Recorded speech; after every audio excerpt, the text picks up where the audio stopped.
आज हम लोगों ने इंटरेस्ट रेट की टाइप्स देखनी है कि हमें इंटरेस्ट रेट किस तरह से गिवन होता है। बेटा, जो इंटरेस्ट रेट ऑफ इंटरेस्ट आपको क्वेश्चन में गिवन होता है ना, और वो पर एनम हो, मतलब पूरे एक साल का इंटरेस्ट, पर क्वार्टर, पर मंथ, पर सेमी एनुअल नहीं, पर एनम हो, चाहे उसकी कंपाउंडिंग कोई भी हो रही हो, compounding annually, semi annually, quarterly, monthly, कुछ भी हो सकती है, लेकिन रेट पूरे एक साल का हो विद डिफरेंट कंपाउंडिंग्स, तो ऐसे रेट ऑफ इंटरेस्ट को हम लोग effective rate, nominal rate of interest कहते हैं।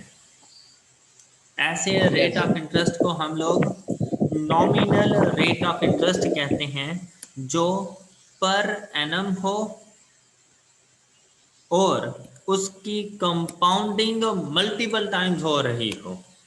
वो कंपाउंडिंग एनुअली भी हो सकता है, compounding semi annually, quarterly, monthly, weekly, कुछ भी कंपाउंडिंग के साथ आ सकता है, लेकिन हो पूरे एक साल का इंटरेस्ट। ये देखें, अब जैसे 12% per annum compounding annually, compounding semi annually, compounding quarterly, compounding monthly, तो ऐसे सर तमाम इसमें रेट्स। कंपाउंडिंग होना जरूरी है।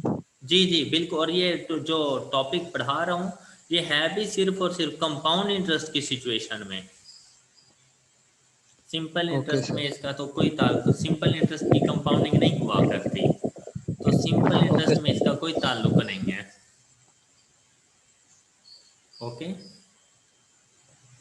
Nominal yes. Rate of interest. बेटा, अब तक हम लोगों ने जितने भी क्वेश्चन किए ना, ऑलमोस्ट सारे के सारे क्वेश्चन, तमाम क्वेश्चंस में हमें nominal rate of interest given था, और नॉमिनल रेट ऑफ इंटरेस्ट को हम लोग डिनोट करते हैं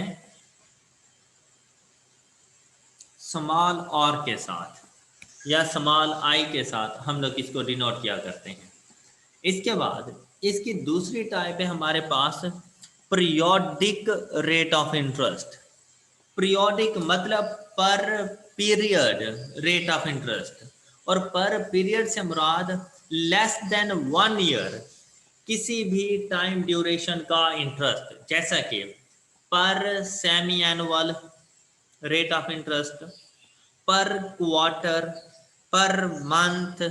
अगर हमारे पास आ जाते हैं ना कंपाउंडिंग क्वार्टरली नहीं, पर quarter rate of interest, per month rate of interest, तो ये देखें, ये एक शॉर्ट टाइम ड्यूरेशन का इंटरेस्ट है, लेस देन 1 ईयर, किसी भी टाइम ड्यूरेशन का इंटरेस्ट रेट। तो ऐसे इंटरेस्ट रेट को हम लोग पीरियोडिक रेट कहा करते हैं। अब जैसे बेटा, अगर 12% पर एनम कंपाउंडिंग क्वार्टरली है, तो ये 12% तो पूरे एक साल का इंटरेस्ट है, तो एक क्वार्टर का इंटरेस्ट क्या होगा? 3%। 3%। 3%। 1 मंथ का इंटरेस्ट क्या होगा? 1%।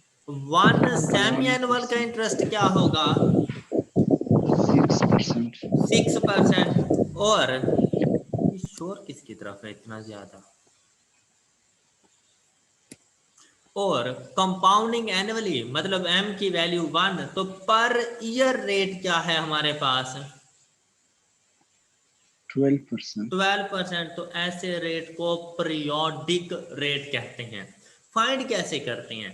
अब देखें, कंपाउंडिंग सेमी एनुअल है तो m की वैल्यू 2, 2। कंपाउंडिंग क्वार्टरली है तो m की वैल्यू 4, कंपाउंडिंग मंथली है तो m की वैल्यू 12। सही लिखा मैंने? जी यस सर। अगर आप लोग नॉमिनल रेट को उसकी कंपाउंडिंग के साथ डिवाइड कर दें, तो आपके पास पीरियोडिक रेट आ जाता है। नॉमिनल रेट को उसकी कंपाउंडिंग के साथ डिवाइड कर दो तो कौन सा रेट आ जाता है? Periodic rate. और पीरियोडिक रेट को हम लोग डिनोट करते हैं आर P के G. साथ। R स्टैंड फॉर रेट और P stand for periodic. Periodic rate is equal to nominal rate, ये क्या है, ये जो स्मॉल r है, nominal rate divided by number of compounding. तो बेटा आप भी तो यही कुछ कर रही हैं। तो 12 Yes, sir. डिवाइडेड बाय 12, तो 1% पर मंथ। तो ये जो 1% पर मंथ है, ये आपके पास पीरियोडिक रेट बन जाता है। जहां तक किसी को कोई इशू? No sir. तो क्या आप लोग नॉमिनल रेट को पीरियोडिक रेट में कन्वर्ट कर लेंगे? Yes, sir. Yes, और अगर पीरियोडिक रेट गिवन हो तो क्या उसको नॉमिनल रेट में कन्वर्ट कर लेंगे? Yes, yes, sir. कैसे? Yes, sir. तो Multiply नॉमिनल M रेट से इज multiply इक्वल करेंगे। To periodic rate multiplied by Mult- M. by M. तो ये M. पर क्वार्टर होगा तो एम की वैल्यू 4, पर मंथ होगा एम की वैल्यू 12, पर सेमी एनुअल होगा एम की वैल्यू 2। तो वो पीरियोडिक रेट नॉमिनल रेट में कन्वर्ट हो जाता है। क्लियर? Yes sir. तो क्या आपको Yes, इसकी sir. समझ आ गई? जी सर। हमजा ओके है अब ये वाली बात? तो Yes, sir. Clear है। R से मुराद है नॉमिनल रेट और RP से मुराद है पीरियोडिक रेट। डन? सर ये Done? Always Yes. 1 साल से कम ही होगा। पीरियोडिक रेट 1 साल से कम टाइम ड्यूरेशन। तो मैक्सिमम 1 साल के इंटरेस्ट रेट रखा जाता है। हम कभी ये नहीं कहते कि 20% पर टू एनुअल, ये नहीं कहा जाता। No sir. Yes sir. Maximum 1 year का, अदरवाइज उससे कम टाइम ड्यूरेशन का रेट ऑफ इंटरेस्ट। और ओके अगर सर। अगर कंपाउंडिंग एनुअली है तो उसके नॉमिनल रेट और पीरियोडिक रेट हमेशा एक दूसरे के इक्वल हो। रीजन कि कंपाउंडिंग एनुअली है तो m की वैल्यू 1, 12 डिवाइडेड बाय 1 कर दें तो आंसर 12। तो nominal rate and periodic rate एक दूसरे के इक्वल होते हैं जब कंपाउंडिंग एनुअली हो। क्लियर है यहां तक बात? Yes sir clear. अच्छा, अब ये जो हम लोग फार्मूलाज लिखा करते थे, ये देखें, R over M, R over M। तो R ओवर M से क्या मुराद है? Periodic periodic rate. तो Periodic बेटा इस फार्मूले को, इन फार्मूलाज को हम लोग यूं भी लिख सकते हैं कि P is equal to S into 1 plus R P raise to power -3 into M। Clear?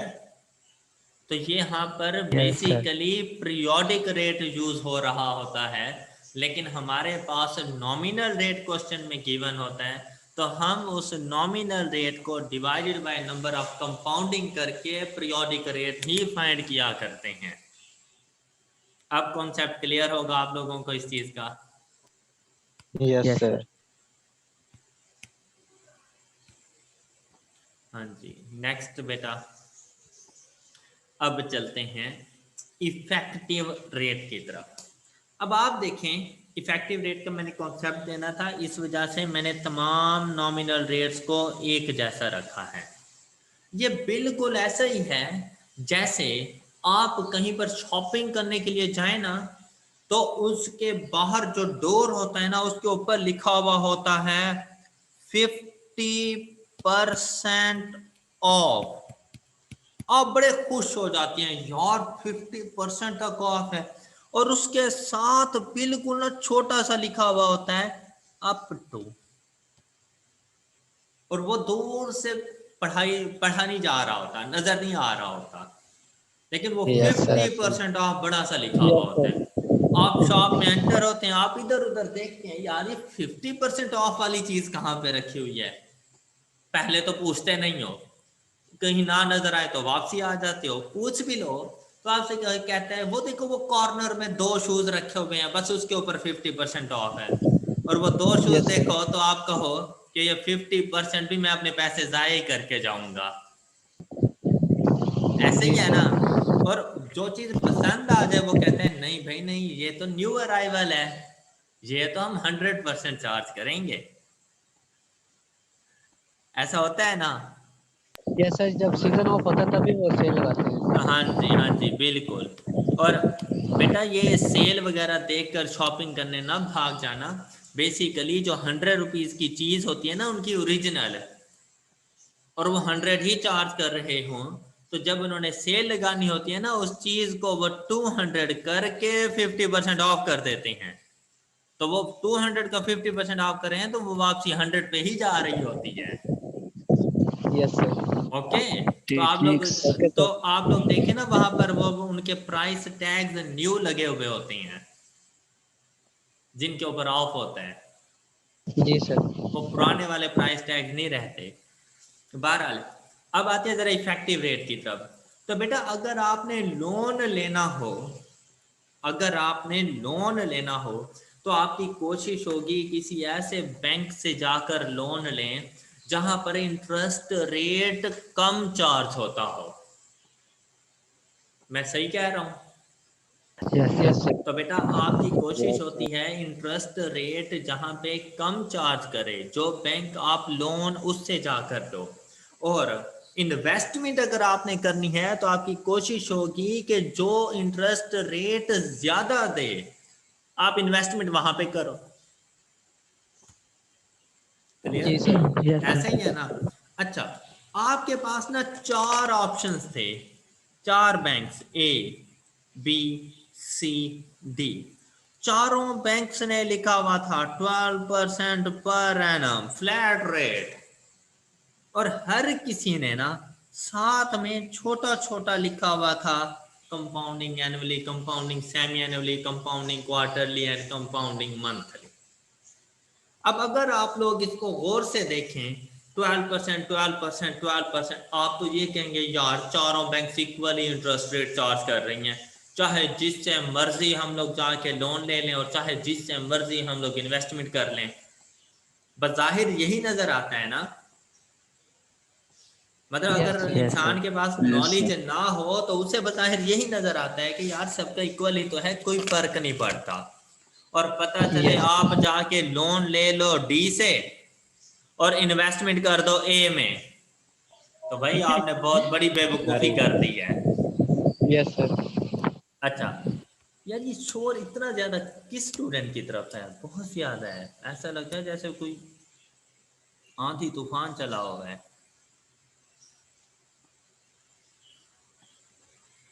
Numan तुम्हारी तरफ तो नहीं है? यस सर, वो कूलर चल रहा था तो बंद कर दिया। तो अभी भी वैसे ही यस। शोर है। अब नहीं है सर। हाँ अब क्लियर है। Okay sir, sorry. कोई बात नहीं, कोई बात नहीं। अच्छा, तो अब अगर आप लोगों ने डिसीजन करना है कि यार कौन से बैंक में जाके इन्वेस्टमेंट करें, कौन से बैंक से जाकर लोन लें, और वो डिसीजन आपका डिपेंड करता हो रेट ऑफ इंटरेस्ट के ऊपर, तो आपने जब कैलकुलेशन की थी बेटा आपने देखा था कि 10% rate of interest, simple interest हो तो इंटरेस्ट कम होता था, सिंपल से कंपाउंड पे गए तो इंटरेस्ट बढ़ गया, कंपाउंडिंग कंपाउंड इंटरेस्ट में जब कंपाउंडिंग करते गए तो फ्यूचर की वैल्यू और ज्यादा बढ़ती गई, मतलब इंटरेस्ट की अमाउंट और ज्यादा बढ़ती गई। रेट ऑफ इंटरेस्ट को तो हमने चेंज नहीं किया था ना? क्या यस ख्याल सर। है? Yes sir. Rate of interest को तो हमने चेंज नहीं किया था ना। सिर्फ क्या था कि कंपाउंडिंग चेंज कर रहे थे तो वैल्यू चेंज हो रही थी। आप देखें जितनी नंबर ऑफ कंपाउंडिंग ज्यादा होती है, मतलब m की वैल्यू जितनी ज्यादा होती थी रेट ऑफ इंटरेस्ट उतना ज्यादा, सॉरी इंटरेस्ट अमाउंट उतनी ज्यादा हो जाती थी, फ्यूचर की वैल्यू उतनी ज्यादा हो जाती थी। क्या ऐसे ही था? Yes sir. यस तो सर। यस अगर सर। बेटा अब भी डिसीजन लेना इजी है कि अगर इसी नॉलेज को बेस बनाकर कि अगर नॉमिनल रेट इक्वल हो तो जिसकी कंपाउंडिंग ज्यादा होगी वो ज्यादा इंटरेस्ट रेट है, उससे फ्यूचर वैल्यू ज्यादा है, उससे इंटरेस्ट अमाउंट ज्यादा है। तो अगर इन्वेस्टमेंट करनी है तो यहां पे करोगे, राइट? Yes sir. और अगर Yes, sir. और अगर लोन लेना है तो फिर जिसकी कंपाउंडिंग कम है लोन वहां से जाके लोगे। हाँ बिल्कुल जी, सर। क्या ये बात समझ आ गई आप लोगों को? जी सर। ये तो उस सिचुएशन में होगा ना जब आपके पास नॉमिनल रेट इक्वल इक्वल नजर आ रहा हो, ये तो उस इस सिचुएशन में जाकर होगा। ओके, लेकिन अगर ये नॉमिनल रेट डिफरेंट डिफरेंट हो, अगर नॉमिनल रेट डिफरेंट डिफरेंट हो, मतलब हो 10, 12, 13, 15 कंपाउंडिंग सेमी एनुअल और सबकी कंपाउंडिंग एक जैसी हो, तो अब क्या देखते साथ पता चल जाएगा? No sir. यस सर, यह सॉल्व करना पड़ेगा। देखते ही सर पता चल जाएगा। देखते ही पता चल जाएगा भाई। अगर कंपाउंडिंग एक जैसी है तो इसका भी कोई फर्क नहीं पड़ना। अब तो वैल्यू को देख लो, नॉमिनल रेट को, भाई 15% है तो ज्यादा Yes, रेट sir. है, इन्वेस्टमेंट करो। और अगर Yes, 10% sir. है तो कम रेट है, लोन ले लो इससे। डन। Okay sir. लेकिन बेटा इश्यूज उस वक्त आते हैं जब नॉमिनल रेट भी डिफरेंट हो और फिर इन सब की कंपाउंडिंग भी डिफरेंट हो, इस तरह। अब नहीं पता चल सकता, अब नहीं पता चल सकता। अब आप लोग क्या करेंगे, ऐसी सिचुएशन में आप इफेक्टिव रेट फाइंड करेंगे। इफेक्टिव रेट यूज करने का ना पर्पस भी आपको बता दिया है कि हम इफेक्टिव रेट कैलकुलेट क्यों करते हैं। तो ऐसी सिचुएशन में हम लोग इफेक्टिव रेट फाइंड करेंगे। अब effective rate basically per annum, हमेशा ही पर एनम और कंपाउंडिंग एनुअली होता है। Nominal rate per annum with different compounding और yes sir. Effective rate per annum compounding same. Annually. Annually same नहीं, सेम तो फिर सेमी एनुअल, कंपाउंडिंग क्वार्टरली नहीं, उन्हें हम लोग इफेक्टिव रेट नहीं कहते। पर एनम कंपाउंडिंग एनुअली, उसको इफेक्टिव रेट बोला जाता है। ऐसा रेट जो पर एनम और कंपाउंडिंग एनुअली हो, ऐसे रेट को हम इफेक्टिव रेट कहते हैं। कि इन रियलिटी ये रेट चार्ज हो रहा होता है, लेकिन हमें बताया ये वाला रेट जाता है, बताया ये रेट जाता है, लेकिन चार्ज ये वाला रेट कर रहे होते हैं। ओके बच्चों? Yes, sir. अच्छा, अब देखें 12% पर एनम कंपाउंडिंग एनुअली, ये नॉमिनल रेट, ये नॉमिनल रेट। ओके, जी सर। और यही इसका इफेक्टिव रेट, क्योंकि इफेक्टिव रेट भी पर एनम कंपाउंडिंग एनुअली है, ये भी पर एनम कंपाउंडिंग एनुअली है, तो इसमें कोई फर्क नहीं है। तो इसमें किसी किस्म का कोई फर्क नहीं है पर एनम कंपाउंडिंग एनुअली में। तो डिफरेंस कब आता है? डिफरेंस उस वक्त आता है जब compounding semi annual, quarterly, monthly या कंपाउंडिंग एनुअली के अलावा कुछ भी और हो, उस सिचुएशन में डिफरेंस आया करता है। जब मतलब m की वैल्यू 1 से ग्रेटर हो तब इफेक्टिव और नॉमिनल रेट में डिफरेंस होगा। जब m की वैल्यू 1 हो तो फिर नॉमिनल और इफेक्टिव रेट सेम सेम होता है। क्लियर? क्लियर? Yes sir. अच्छा, अब इफेक्टिव रेट को फाइंड कैसे करते हैं? इफेक्टिव रेट को डिनोट किया जाता है स्मॉल ई के साथ। E stands for effective rate. Small E के साथ इसको डिनोट किया जाता है और इसे फाइंड कुछ इस तरह से करते हैं। 1 plus periodic rate R over M. Periodic rate होता है ना यस भाई? सर। अगर पीरियोडिक रेट गिवन हो तो वो लगा दो, अगर वो गिवन ना हो, नॉमिनल गिवन हो तो nominal rate divided by number of compounding and whole raise to power m। बेटा यहाँ पर t नहीं आएगा, क्यों? क्योंकि t तो 1 ईयर है। तो 1 इंटू कुछ भी कर दूं, क्या कोई फर्क पड़ेगा फिर m की वैल्यू में? No sir. तो इसलिए t नहीं लिखते। 1 plus r over m raise to power m minus 1 और परसेंटेज का साइन लगाने के लिए मल्टीप्लाइड बाय 100। अगर परसेंटेज का साइन लगाना है तो आपका नॉमिनल रेट कन्वर्ट हो जाता है किस में? इफेक्टिव रेट में। इफेक्टिव रेट में। और अब देखें जरा, 12% per annum compounding semi annually, ये नॉमिनल रेट है, इसका इफेक्टिव रेट फाइंड करें। 1 plus 0.12 over 2 raise to power 2 minus 1, तो आपके पास आंसर आ जाता है 12.36% पर annum compounding annually. Okay okay sir.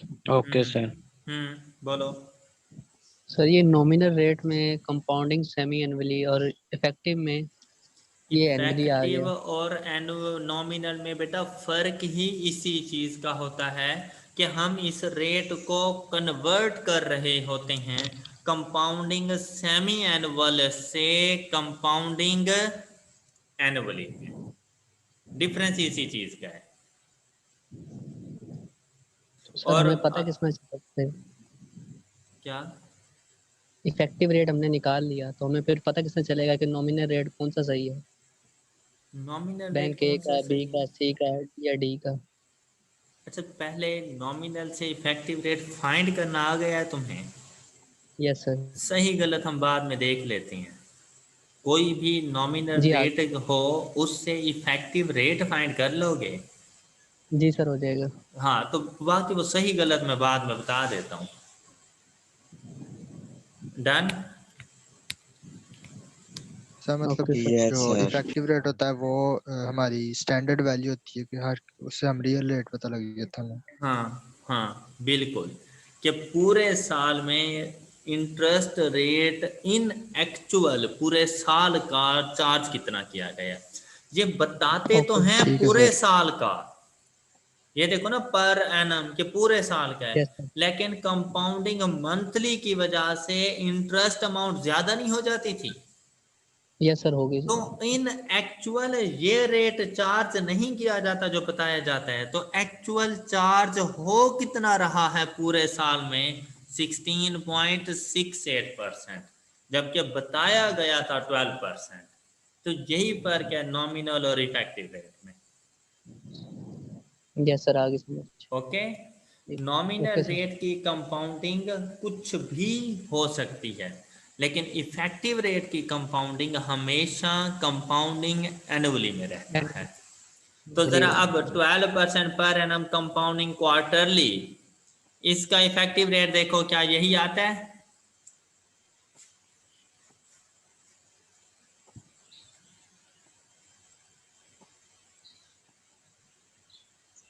बताओ। Yes sir. और 12% पर एनम कंपाउंडिंग मंथली का इफेक्टिव रेट देखो, क्या ये आ गया है?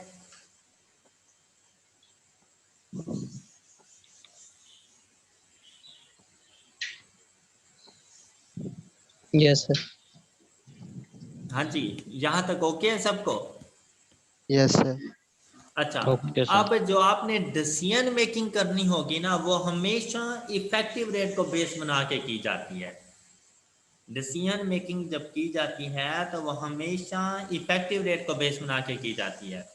अब देखें बेटा, हर किसी की कंपाउंडिंग एनुअली, तो ये तो सेम सेम है। अब अगर आपने लोन लेना होगा तो आप लोन किससे जाकर लेंगे? बैंक ए से ए से। और अगर आपने इन्वेस्टमेंट करनी होगी तो वो कहाँ पे जाके करेंगे? डी में।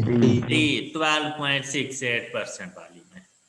तो पता चल नहीं जाता कौन सा ग्रेटर है कौन सा स्मॉलर है, क्योंकि यस सर। कंपाउंडिंग आगे सबकी सेम है। तो हम लोग बेटा हमेशा इस तरह से डिसीजन लिया करेंगे। आपने जो फ्यूचर वैल्यू प्रेजेंट वैल्यू के फार्मूला इनके लिए हमेशा जैसे हम लोग क्वेश्चन करते रहे हैं बिल्कुल वैसे ही करेंगे। R over M periodic rate में भी कन्वर्ट करने की जरूरत नहीं है, ना इफेक्टिव रेट फाइंड करने की जरूरत। ये इफेक्टिव रेट का क्वेश्चन ही बिल्कुल ऐसे ही करेगा कि ये लो नॉमिनल रेट है, इफेक्टिव रेट बता दो। ये इफेक्टिव रेट है, इसको नॉमिनल रेट बता दो। तो बेटा उस सिचुएशन में ई की वैल्यू यहाँ पे लिख दोगे, इस आर को एक्स कंसिडर कर दोगे। और अगर आपसे पीरियोडिक रेट पूछ ले, अगर आपसे पीरियोडिक रेट पूछ ले तो इस सारे को एक्स कंसिडर कर लोगे फिर। Yes sir. बात Done, क्लियर sir. है? Yes sir. Yes sir. तो बेटा आपकी बुक में ऐसे बहुत से क्वेश्चन थे जिसमें वो आपसे सिर्फ और सिर्फ यही पूछ रहा था कि ये नॉमिनल रेट है और इसका इफेक्टिव रेट क्या होगा। जैसे कि अगर आप लोग क्वेश्चन नंबर 5.25 5.27 जरा जल्दी से सॉल्व करें इसको।